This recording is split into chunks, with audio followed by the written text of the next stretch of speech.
Hello and welcome back to the channel. I'm your host, and today's headline: God save the Queen.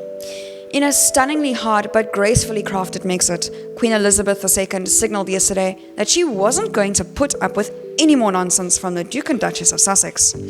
Harry and Meghan had given up their royal titles and have agreed to pay back nearly $3 million to the sovereign grant for their lavish renovations to Frogmore Cottage, their Windsor home.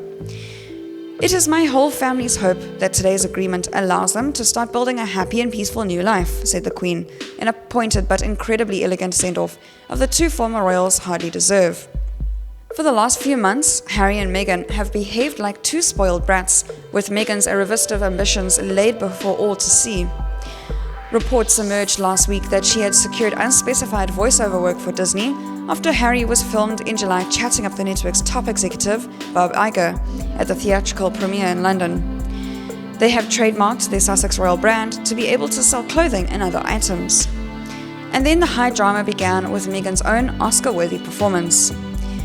After the royal tour to Southern Africa, Meghan gave a weepy, tone-deaf interview about how difficult her life had become following so much public scrutiny, never quite understanding that her new role as a royal was to serve the crown and the Commonwealth, not to advance her career in Hollywood. He hit the tabloids to defend his wife, and the whole scene evoked images of his mother, Princess Diana's own battle with the media.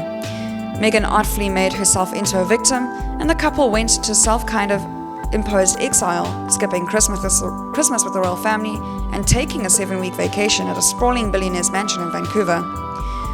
Earlier this month, they delivered their own blow to the 93-year-old monarch when they made their bombshell announcement on the social media that they were determined to split their lives between the UK and North America, yet retain their royal titles, and the Queen be damned. The PR move sent Buckingham Palace into crisis mode. There were veiled threats from Meghan's cable of glamorous celebrity friends, such as Oprah Winfrey, that Meghan, a new mother, was deeply unhappy. She might even be the victim of racism, some hinted, not too subtly putting pressure on the palace to give Meghan what she wanted, or else.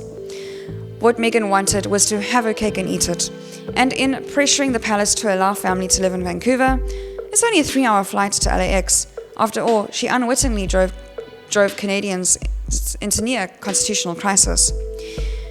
The Globe and Mail, Canada's paper of record, highly denounced the vague and evolving plan for the Duke and Duchess of Sussex to move to Canada while remaining part of the royal family.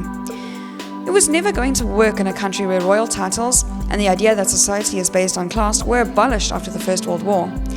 Canadian taxpayers were also bristling at the projected $20 million annual cost for the Royal Canadian Mounted Police to protect the family. Oh, and speaking of security, that's one thing the statement from Buckingham Palace left hanging yesterday. The palace does not comment on security. It said, there are well-established independent processes to determine the need for public-funded security. Thank you very much for listening, and I'll see you next video.